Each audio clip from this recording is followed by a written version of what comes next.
And good morning, everybody. This is Sherman Ray, Black Success Magazine, the podcast.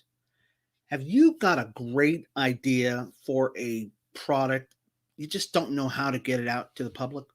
Well, on today's episode, we're going to talk about how to disclose your great idea to a startup without losing your shirt on Black Success Magazine.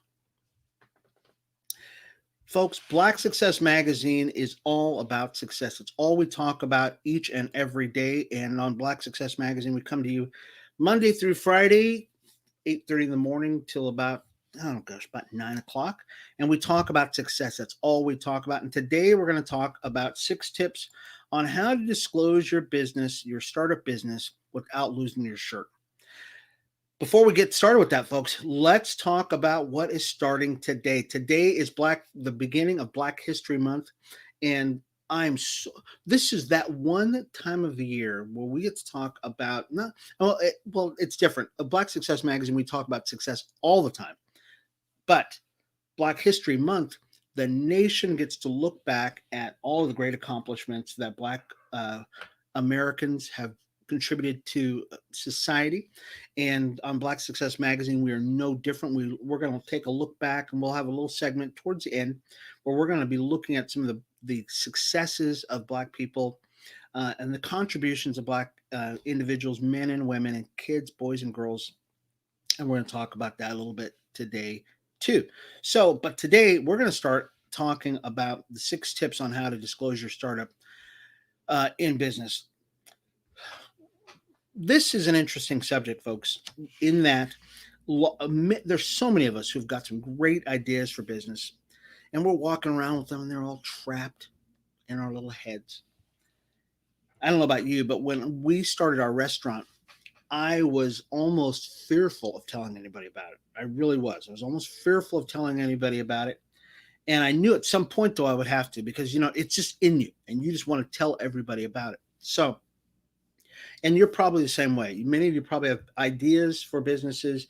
You might have the next gadget, the next widget, whatever, and you're gonna. And the worst thing about it is you could blurt it out in a, in uh, in a scene or in an event or something like that, and you might just screw it up. And then all of a sudden you find it on the store shelves of some place that you didn't know about.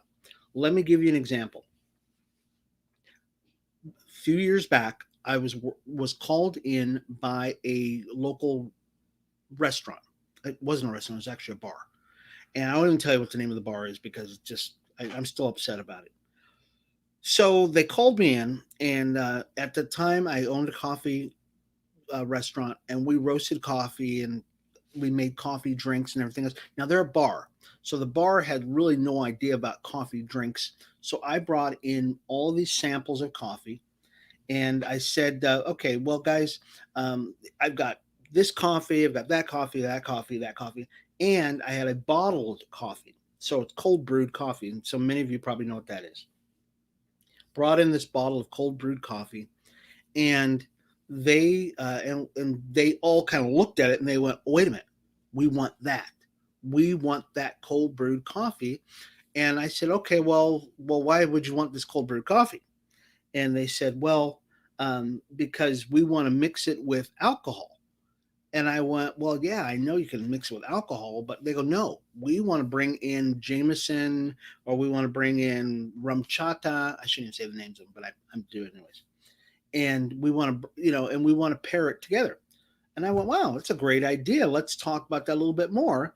And so we did, and we came up with this idea to pair these two coffee and alcohol together in a cold brewed, format, and that's what we were going to do.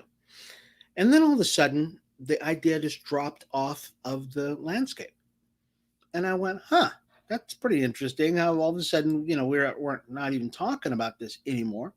Why aren't we talking about this anymore?" And the guy who I was working with, the guy got fired.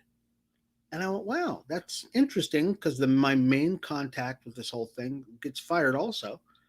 And literally, year passes by, 2 years passes by, the deal falls through. They go, well, we just kind of decided to shelve this idea, and we'll continue to buy coffee from you, but we won't do the cold brewed coffee. Well, fast forward now, 2019 is done. We're 2020, and all of a sudden, my wife and I go to a local adult beverage store. We'll just call it that, right? Adult beverage store, and lo and behold, there is my coffee drink on the shelf. And I went, wait a minute. This is exactly what I was talking, and it's with the manufacturer that was supposed to partner with us. It's on the shelf already. And now it literally, it's bottled, it's on the shelf, and I went, oh my God, it's even got the same name that we were going. This is the reason why we're having this discussion today, folks. We don't want you to disclose any kind of information like this. We're going to show you how to do it without it becoming so, but without you losing your shirt. I mean, you don't want to lose your shirt on this stuff, and that's why we're talking about it. So let's, most people that you deal with in business, especially reputable investors, angel investors, people who want to invest, are really very, especially if they're trusted people and you know them already, are just like your therapist. They generally are very, very trustworthy, and you probably will not have any problem disclosing any kind of information to them. But there are people that there are times when you're going to want to not do this. And let me give you one example. And it's like we said, let's start first, begin with your angel investor or your advisors. If you're approaching a recognized capital group or even an accredited angel investor, generally you will not get them. And I'll give you a big word, a confidential disclosure agreement, or a non-disclose agreement. Those types of terms, you will probably not get them to sign one of those, because let's say in an event that that we were talking about before, you say something in a room, and then all of a sudden one morning these guys wake up and they go, oh, I got this idea for something, and they run with this idea. You could come back and sue them. So most of these people are not going to sign a CDA or an NDA that is going to, because it could come back and bite them in the butt. Okay. But that being said, most of these people are, especially people you've dealt with before, or you can find out if they're reputable people, are actually pretty, reputable people, and they're probably not going to screw you. Wink, wink, nod, nod. Okay. Just be very, very careful when you're dealing with some of these people. And once again, a confidential disclosure agreement or a non-disclosure agreement, or even something like an agreement that you have somebody's signed that says, excuse me, you can't work in this space for 5-10 years, something like that, might be something you keep in the back burner. Number two, if you get an unsolicited proposal or request just out of the blue, I mean, it's unrequested. If you receive an email that says, hey, can you tell me about something that you're doing? That is probably a bad sign, and you probably should not even entertain that thought at all. The reason why here, once again, is you have intellectual property. You've been working on this, you've been thinking about this for a long time, and you need to protect yourself moving forward. There's really no reason why somebody out of the blue would just be saying, hey, Sherm, let's talk about your thing that you're working on, and find out what you're doing without you ever requesting. There's just no reason for it. So wink, wink, nod, nod. Be very, very wary of something like that comes out. And once again, if it's unsolicited, you should respond. If you're going to respond to them with that CDA. Okay, that's confidential disclosure agreement, and say, okay, fine. I'd love to just talk to you about what we're doing, but you need to sign this agreement under penalty of law. You lose your family, lose an arm or a leg if you disclose your information. I'll give you an idea of some things.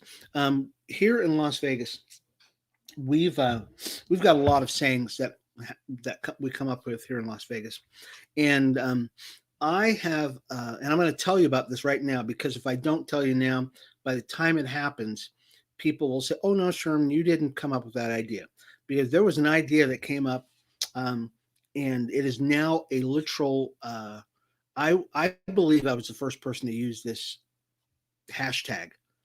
And when I told people about it, they go, "No, you weren't, Sherm. That's because it's too famous now." And I go, "No, guys, if you look back, I was the first person to use this in this context. Somebody else might have said it before, but I used it in the context that we're using it in now. That makes it all different thing." So my license plate is LV, LVN, LV. Okay, so that's common knowledge. It's if you drive down the road, you'll see it. And what it stands for is love living in Las Vegas. LV, LVN, LV. And so I've already started using that, loving living in Las Vegas, or I love living in Las Vegas. And I've already used that on numerous occasions. But I'm starting to see it creep up. And people are starting to I've seen other people on their license plates try to use that same acronym, LV, LVN, LV, and trying to, you know, take off it. I actually recorded a song called Lovin' and Living in Las Vegas. Okay. So that's mine. Okay. So if you see that, you saw it here first. Okay. And I already told you about it. So let's talk about number 3.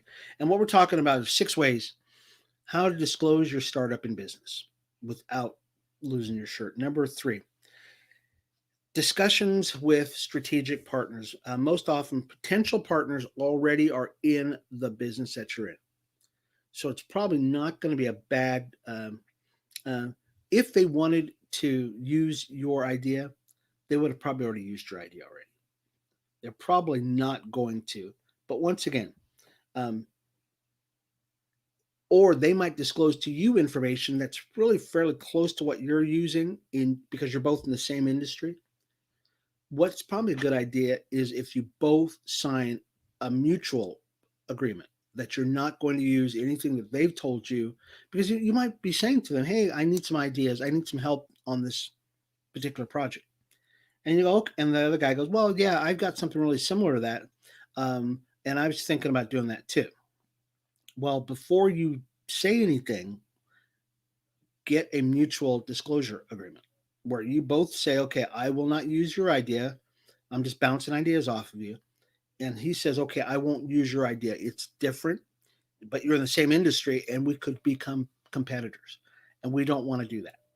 Okay, so that's probably you want you want something that is going to protect you both in that particular circumstance.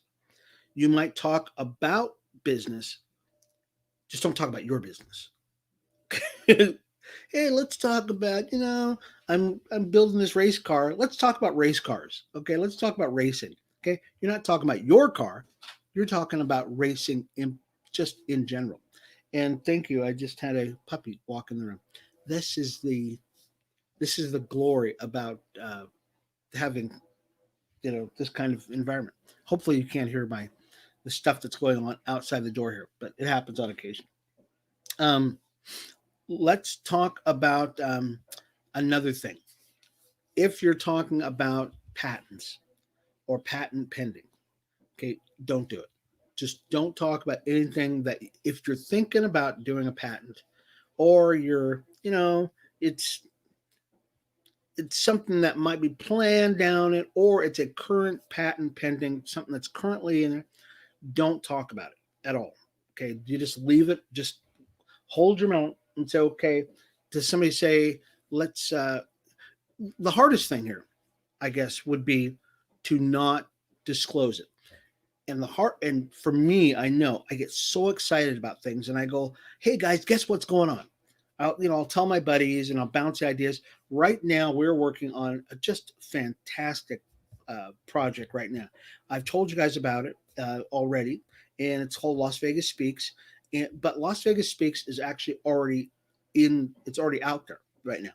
Once it's out there, you can, anybody can copy your idea. But That's why we did it. We got it out there because we knew that if we just left it on a shelf for a month, 2 months, or something like that, um, the invention gods, the people who, the gods that are out there that govern ideas, we're going to snatch that idea and somebody's going to get it. So we decided and made a very conscious idea, um, a conscious move to record the pilot for the show and then get it out there. That way, nobody can say, "Oh, we have this show first," because they don't. It's already out there. But once it's out there in the public domain, it's free. It's free game, and anybody can use it. So, if you've got something that you've got a patent, or you're thinking about patenting something like that, don't tell anybody about it. Just don't. Especially if it's got a long time before the patent, gets issued or something like that, or the trademark gets issued or something like that. You just gotta hide those things from people and don't let anybody know about it. Let's talk about trade secrets. Okay, trade secrets. Excuse me. Many of you know who Colonel Sanders is. Yeah, he was Colonel Harlan Sanders, was the guy who came up with the, what is it, 11 herbs and spices for his chicken that we know now as Kentucky Fried Chicken. That, as far as I know, that secret is still a secret. There's only a couple of people who even know what those secret blends of herbs and spices are.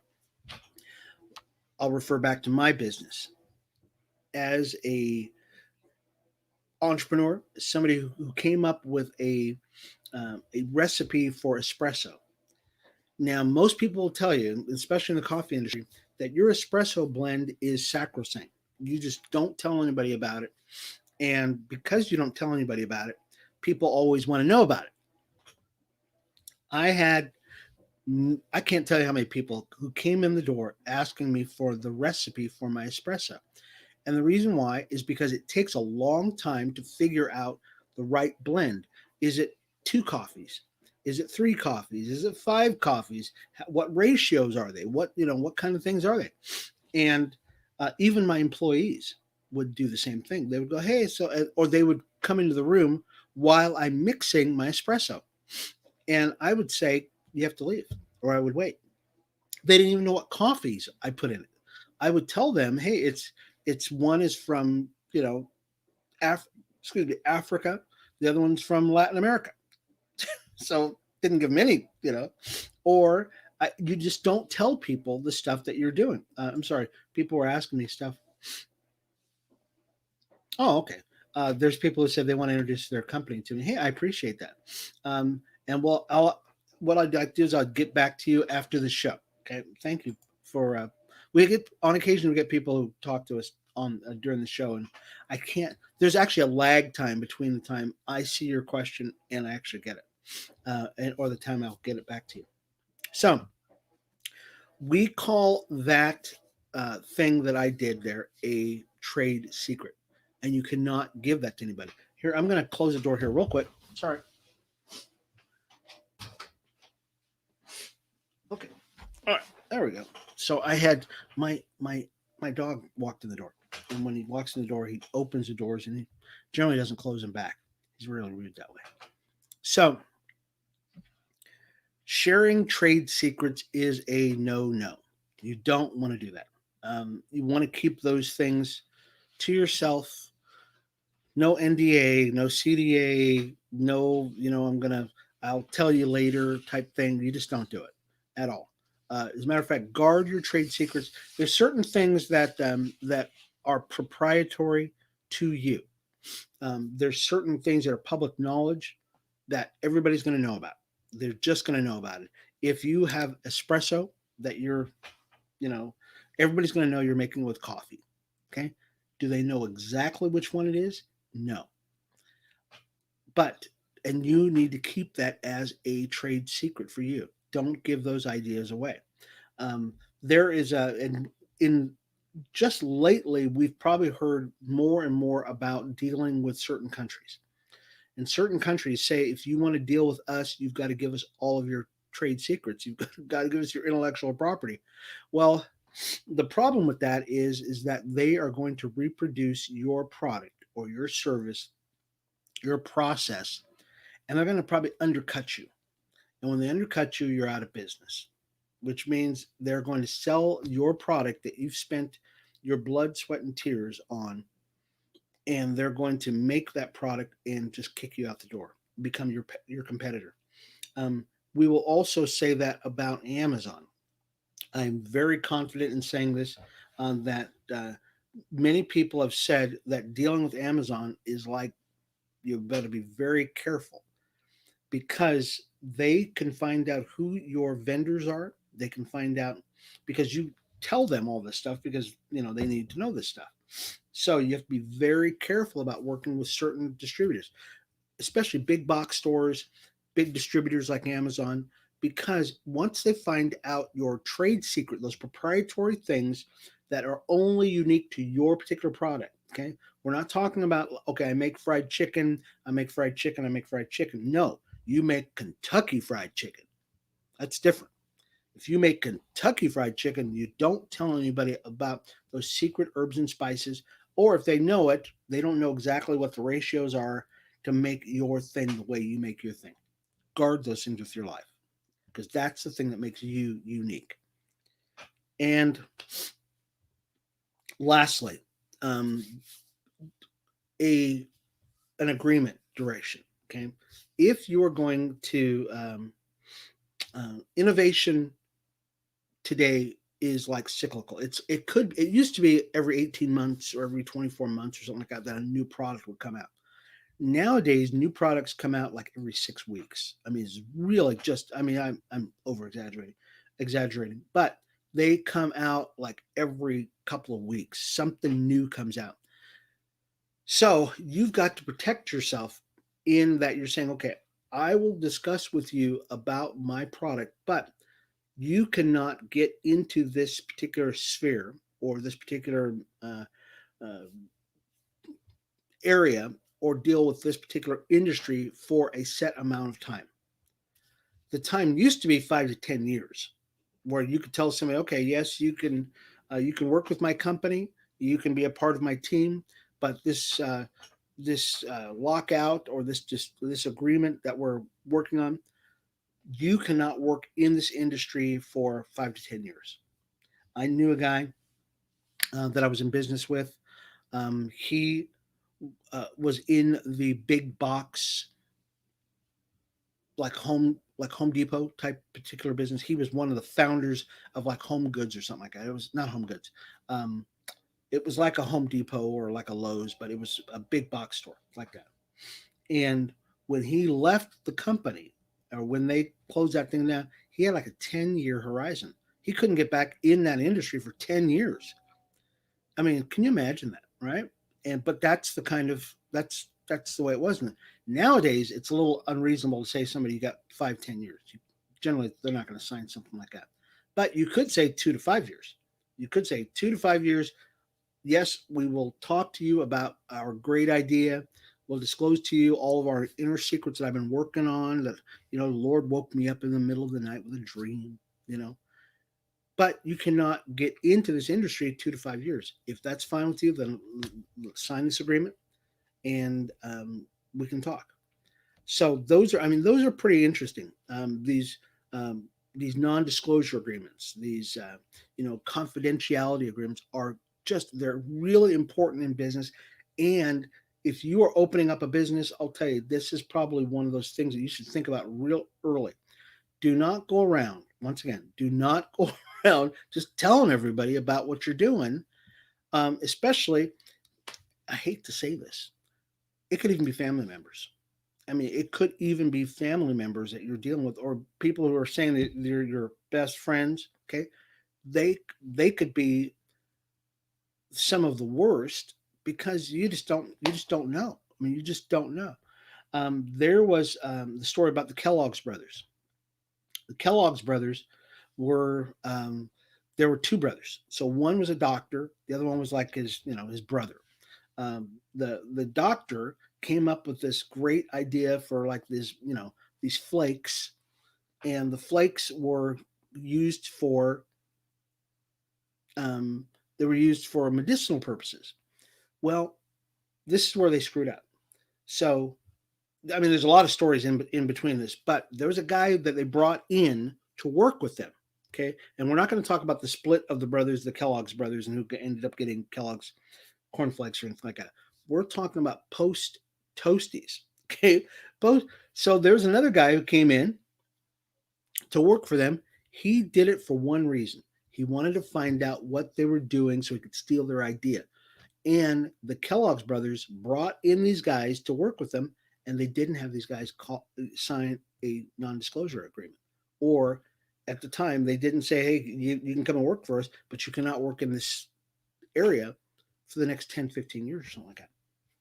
Then that's what began the war between post Toasties, or post Bran Flakes and all this other stuff, and the Kellogg's brothers. Yeah. And there was a great show they wrote about this, but that's something. Anyways, that's it, folks. We're done. Once again, let's end by talking a little bit more about Black History Month. We are going to be celebrating Black History Month the entire month of February.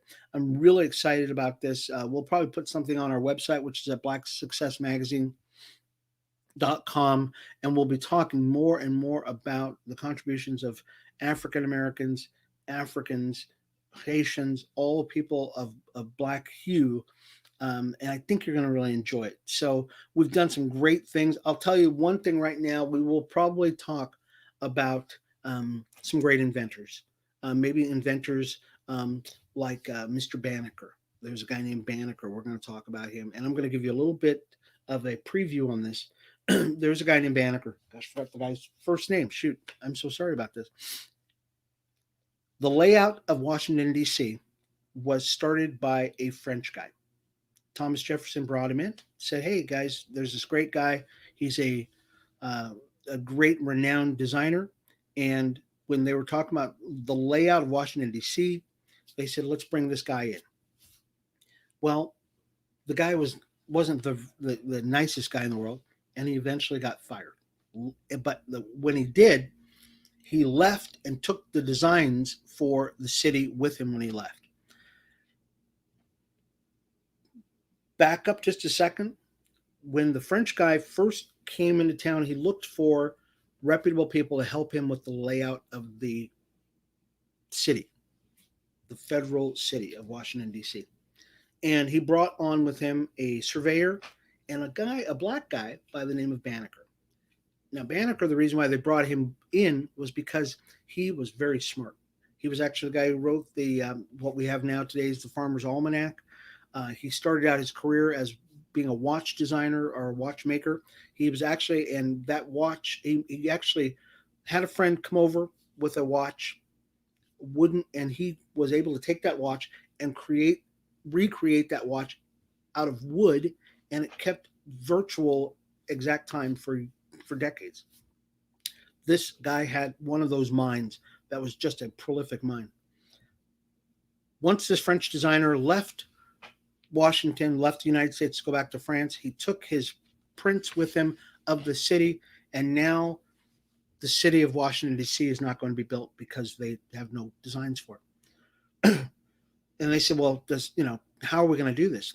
Banneker said, he goes, I can recreate it. I was there during the whole time. I mean, I helped the guy design this whole thing. I mean, I was there on the layout, and they said, there's no way you can do it. He said, give me a couple of days. I will come back and I will have the design for the city for you.